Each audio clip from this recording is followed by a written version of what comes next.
as CrossHelmets cross the line. Let's talk about that. Let's get cracking.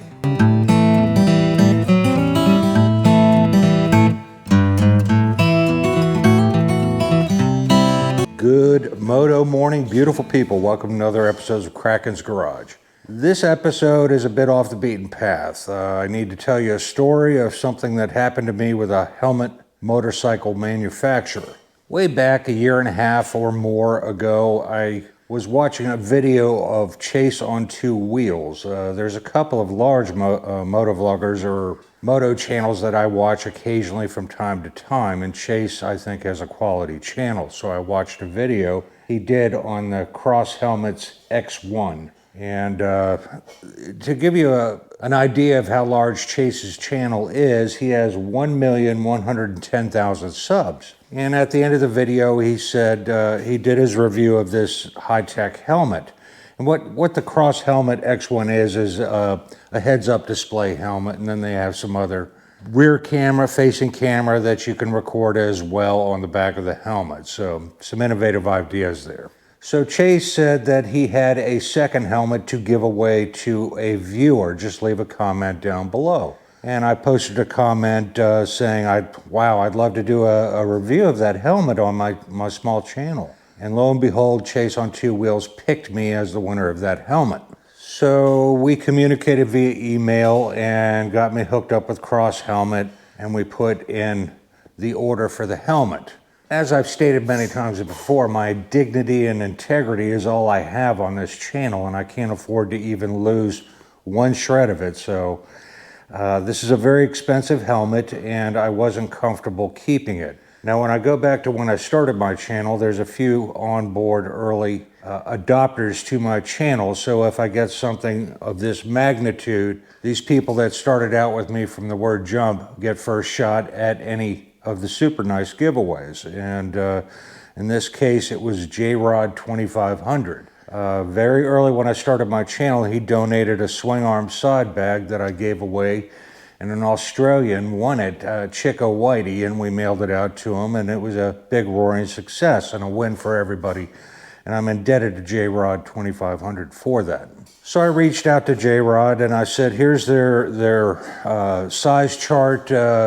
Would you like this helmet? And he said, absolutely. He thought I was kidding, actually, when I offered it. And so I ordered it. I have a big head, so it's not going to fit me. I was just going to do a quick review, box it up, and mail it to 𝕥𝕚𝕚. And so actually the helmet is ordered in his size. Spin forward, I don't know, 18, 20 months later, they have not delivered the helmet. I have 8 pages of emails here back and forth over the last year and a half. This has been an incredible journey. And when a company emails you and they're generic, they don't have a name on the email, it's just CrossHelmets. They're being very generic so that you can't speak to somebody individually. That usually is a slight yellow flag going up with me when I'm doing business with somebody overseas. This company is based out of Japan. So they sent me an email when I placed the order for 𝕥𝕚𝕚 size helmet. They said, thank you for your reply, Eric. We will add your order to the next batch. The waiting time will be 10 to 14 weeks in accordance with our web shop. We remain at your disposal for any further information. 15 weeks came and went, so I sent him a reminder. So this interaction with CrossHelmets started on July 9th, 2021. It is now deep into February 2023. So I pinged on them and said, hey, it's been 15 weeks. And they replied, we're sincerely sorry for the long delays and late response. Unfortunately, there have been significant delays in production and supply of parts due to COVID, factory closures, and global chip shortage. Due to how unpredictable the current global circumstances are, I'm unable to give an exact date at the moment. We are trying as best we can given the current situation. Once we ship the helmet, we will send you a tracking number. Once again, we are extremely sorry about the long delays. I'm not going to read you all the emails, but rinse and recycle that same message.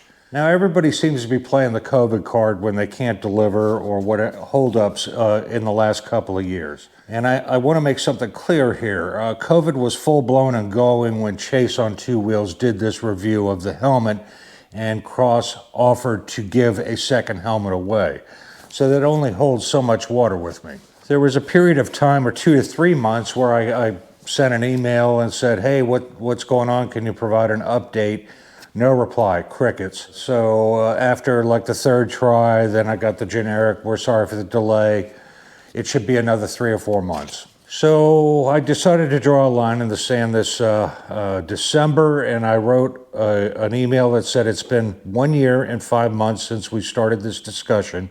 Could you please provide an update if this order is ever going to happen? Very respectfully, Eric. Dear customer, didn't even address me by name. Thank you for bringing this to our attention. More on that later. We apologize for the delay in the shipment of your order. Please be assured we are doing everything we can to get your order shipped as soon as possible. However, due to unforeseen circumstances, the shipment of your order has been delayed for a few more months. We understand that it's not the news you were hoping for, and we apologize for any frustration this may cause. We value your business and appreciate your patience as we work to resolve the issue. If you have any further questions or concerns, please don't hesitate to reach out to us. Now, this last email kind of got under my skin because that's a rubber stamp, meaning that they clearly have sent this email out to a lot of people. When they just say, dear customer, they don't even address you by name anymore, and they have a generic reply to blow you off for another couple months to buy time. So I sent them one last email and I said, I was hoping to do a review on my YouTube channel. I will do a review with or without the helmet if it does not get resolved in a short amount of time. I have a YouTube channel. It's not that big, but nevertheless, social media needs to hear this story before somebody climbs into bed with you and spends north of $2,000 for one of your helmets. Please let me know, and here's my email address, here's my phone number if you would like to discuss. I gave them a month on that and they haven't replied. Now, during this journey, I have pressed their feet to the coals and said, are you going to do this, yes or no? A pretty simple email. And they refused to respond to any email of that nature. Just shut me down. I'm done with the email game with this company, and I'm done. I cannot invest any more time chasing around somebody, chasing around a company for going on 2 years for a promise that they made and they're not going to honor. So from where I'm sitting, Chase on Two Wheels, when he posted that video, got 226,000 views. Now, to put that into perspective, as far as advertising for CrossHelmets, just think even 1 or 2% if they decided to buy the helmet based on Chase on Two Wheels review. They made out like bandits with free advertising and promised a helmet to one of his viewers and never ponied up. So basically they got free advertising for only giving one helmet off to Chase. The base helmet for the, well, let me rephrase that. They have a base helmet with no electronics for around $500. Then they offer the first tier at $1,799 for the base helmet, and that gets you the X1 helmet, tinted visor, and a photochromatic visor. For $2,199, $2,200, what they label the CrossHelmet Premium Pack, you get the X1 helmet, photochromatic visor, leather gloves, and a rear view recording camera. So I anguished over this, and I talked with my good friend Ben over at Veteran Biker, and he said, oh, heck yes, you need to post a video on this. He's friends with a very famous YouTuber. I didn't get his or her permission to quote them, but I said, would you reach out to this individual and ask them how I should handle this? And I want to thank that individual, if you happen to see this video, for providing your advice. It's been very helpful. So I went on Instagram and did a little research. CrossHelmet is a member there and posts on a regular basis. Just for Valentine's Day this week, they have three posts alone. There's a couple of people howling on the Instagram post. One in particular, 𝕝𝕒𝕝𝕜. I'm a CrossHelmet backer since October in 2018, impatiently waiting for the helmet to get ECE certified. Any timeline, question mark? No reply from CrossHelmets whatsoever.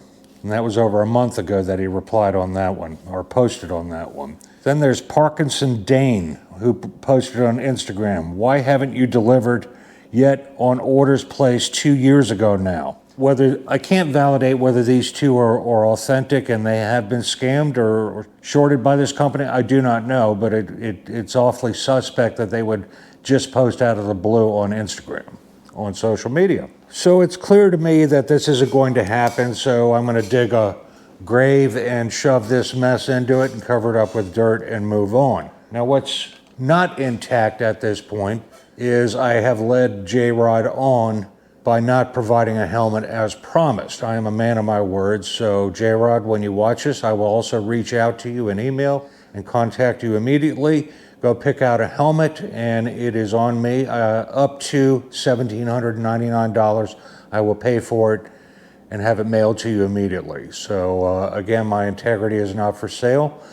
I probably shouldn't have included J-Rod in that loop, but I had to get his size because I knew if I ordered it my size, it may not fit him. So that's on me. But J-Rod, get in touch with me as soon as possible. So here are my thoughts regarding CrossHelmets. A brand exists in its most elementary form to provide a solution to a problem that exists in a marketplace. In agreeing to provide the solution, it is promising to make good on that agreement. Offering a solution is a commitment to deliver a brand promise. In today's fiercely competitive business environment, companies rely on the strength of their brands and the promises they offer. A brand promise encompasses what customers can expect from all interactions with a company, including their emotional experiences. It is expressed through the organization's people and translated through its products, services, and actions. Brand consultants and strategists look at the brand promise as a critical element in the brand's credibility. A brand gambles with its integrity in making that promise, and in breaking the integrity is tarnished. Even if the brand has delivered on its promise consistently over time, one broken promise can have a significant impact on trust. I don't trust CrossHelmets. That's where Kraken is on this topic. I'd be interested in hearing your comments down below on how you would have handled this situation. Would you have waited this long, or would you have continued to work with them? I get that these are troubled times for companies, and I wish they would have communicated with me and just laid all their cards on the table so that we could deal with the issue and get to where we're all trying to go, or not trying to go, rather than clown me year after year. So with that said, we're gonna wrap up this video. If you like this video, give it a thumbs up. If you didn't like it, give it a thumbs down. If you want to see more of the feature, hit the subscribe button right down there in the corner. And remember, folks, go riding is good for you, and I'll see you in the next one. Peace.